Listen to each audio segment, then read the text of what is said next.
बिस्मिल्लाहिर्रहमानिर्रहीम। अस्सलाम वालेकुम माय यूट्यूब फैमिली। आज की बहुत ही मज़ेदार रमज़ान स्पेशल रेसिपी लेके आई मैं। चाहे तो आप ये इफ्तार में भी बना के खा सकते हैं, सहर में भी बना के खा सकते हैं, सिंपल है और बना के रख भी सकते हैं आप।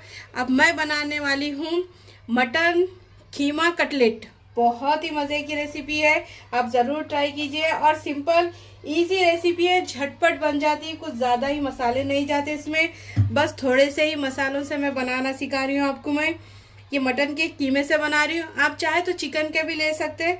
अब तकरीबन देखिए इसमें 2 चम्मच भर के ऑयल डाल दूँगी, यही चम्मच से तकरीबन 2 टेबल स्पून बोल सकते हैं आप, 2 बड़े चम्मच ले सकते हैं आप। अब चूल्हे को कर दीजिए हाई, उसमें कुछ भी मैं खड़े मसाले भी नहीं डालूंगी।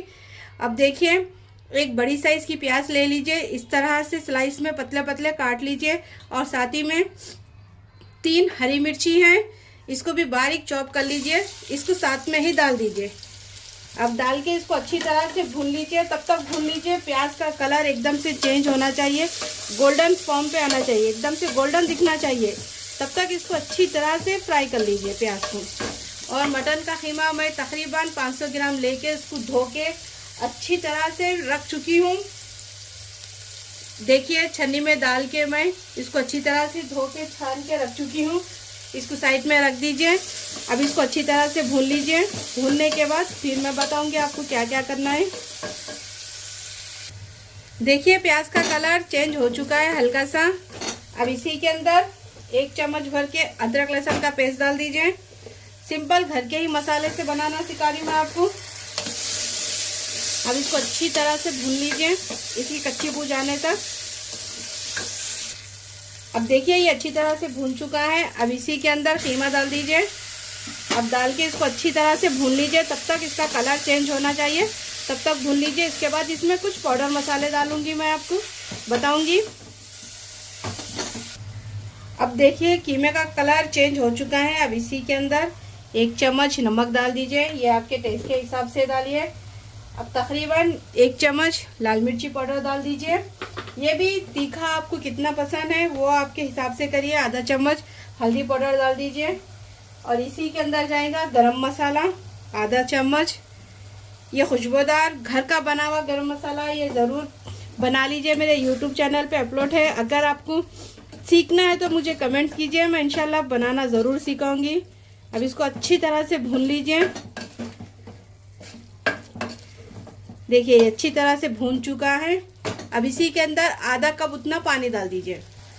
अब इसी के अंदर आधा कप पानी डाल दीजिए, और इसमें ज़्यादा पानी मत डालिए, सिर्फ आधा कप। इसके बाद इसको लीड लगा दीजिए, तब तक पका लीजिए, तब तक आपका कीमा अच्छी तरह से गलना चाहिए, तब तक विजिल लगा लीजिए। अगर आप पतीले में बनाना है तो उसमें भी बना सकते हैं। तकरीबन 5 से 6 सीटी में आपका कीमा गल के रेडी हो जाएगा। चलिए 5 से 6 सीटी के बाद लीजिए, माशाल्लाह से कीमा अच्छी तरह से गल चुका है। और अब इसको सुखा लीजिए एकदम से। अब फ्लेम को हाई कर दीजिए। अब इसी के अंदर हरा धनिया डाल दीजिए मुट्ठी भर के, और इसमें आधा नींबू का रस डाल दीजिए। अब इसको एकदम से सूखा भून लीजिए, इसको अच्छी तरह से।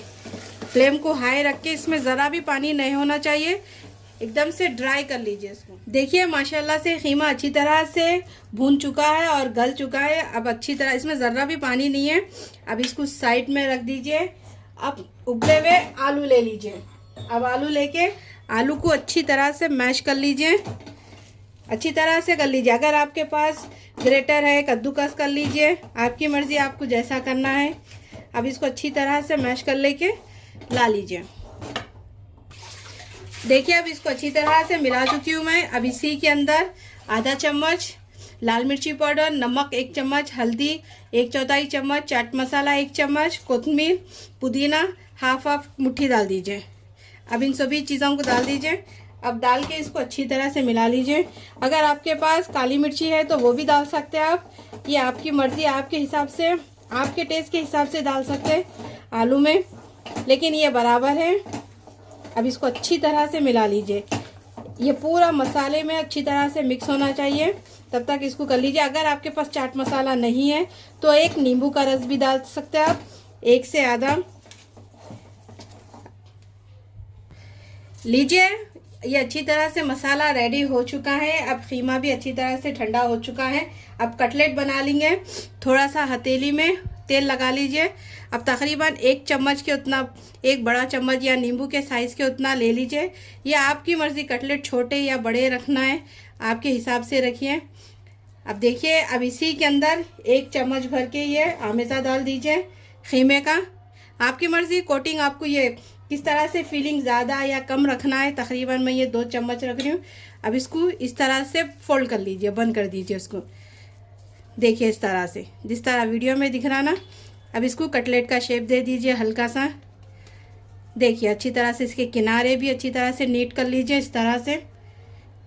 ये रेडी हो चुका है। अगर आपको छोटे और पतले भी रखना है तो रख सकते हैं, लेकिन ये परफेक्ट है इस साइज़ के। देख लीजिए। अब इसी तरह से करके मैं सारे कटलेट को रेडी कर लूँगी। देखिए सारे कटलेट बनके रेडी हो चुके हैं। अब इसको साइड में रख दीजिए। अब 1-2 अंडे ले लीजिए। अब इसी के अंदर 1 से 2 चुटकी भर के नमक डाल दीजिए। अगर आपके पास काली मिर्ची है तो वो भी डाल दीजिए, नहीं तो खाली नमक से भी काम चल जाएगा। अब इसको अच्छी तरह से फेंट लीजिए, अच्छी तरह से। देखिए, अब ये कटलेट को इसके अंदर डीप करके फ्राई करना रहता, शैलो फ्राई, ज़्यादा डीप फ्राई नहीं करना रहता इसमें, सिर्फ शैलो फ्राई। ये अच्छी तरह से मिक्स हो चुका है। देखिए, अगर आपको थोड़ा सा इसका पतला रखना है बैटर, तो आप क्या करिए, तकरीबन आधे कप से भी कम 1/4 कप दूध डाल दीजिए। डाल के इसको इस्तेमाल कर सकते हैं, लेकिन ये बराबर है। चलिए अब इसको साइड में ले लेते हैं। अब देखिए, एक फ्राई पैन में तेल डाल दीजिए। तेल डाल के अब एक कटलेट ले लीजिए। अब इसको अच्छी तरह से डीप कर लीजिए इस तरह से, अच्छी तरह से इस पर मिला लीजिए। मिला लेके अब ये कटलेट को तेल में डालते जाइए। अब इसी तरह करके ये सारे कटलेट को अब फ्लेम को लो कर दीजिए। लो फ्लेम पे तकरीबन फ्राई कर लीजिए इसको 2 से 3 मिनट के लिए, कुछ सेकंड के लिए ही। देखिए, अब इस तरह से इसको करके डालते जाइए एक एक करके। अब सारे कटलेट को इसी तरह से डालूंगी मैं। अब देखिए, ये अच्छी तरह से एक साइड पे सेकने के बाद अब इसकी साइड चेंज कर लीजिए इस तरह से। फोक की मदद से करते, फोक की मदद से, आपकी जिस तरह से आपको सहूलत है उस तरह से कर लीजिए। और ये मीडियम फ्लेम पे तल रही हूँ मैं, ज़्यादा हाई फ्लेम पे नहीं तल रही हूँ, क्योंकि ये ऊपर से जल्दी से क्रिस्पी होकर जल जाएगा अंडा। इसीलिए थोड़ा सा लो फ्लेम पे या मीडियम फ्लेम पे ही तल लीजिए। देखिए इस तरह से माशाल्लाह से कलर आना चाहिए, और इस तरह से इसको हिला लीजिए। चलिए अब इसको 2 से 3 मिनट के लिए फ्राई कर लीजिए। देखिए माशाल्लाह से कटलेट अच्छी तरह से फ्राई हो चुके हैं। इस पे देखिए कलर भी अच्छी तरह से आ चुका है। अब ये सारे कटलेट को निकाल लूँगी मैं, इसी तरह करके पूरे फ्राई कर लूँगी। इसके बाद आपको सर्व करके बताऊँगी। लीजिए, माशाल्लाह से कटलेट रेडी हो चुकी है। मटन आलू कटलेट बहुत ही मज़ेदार है।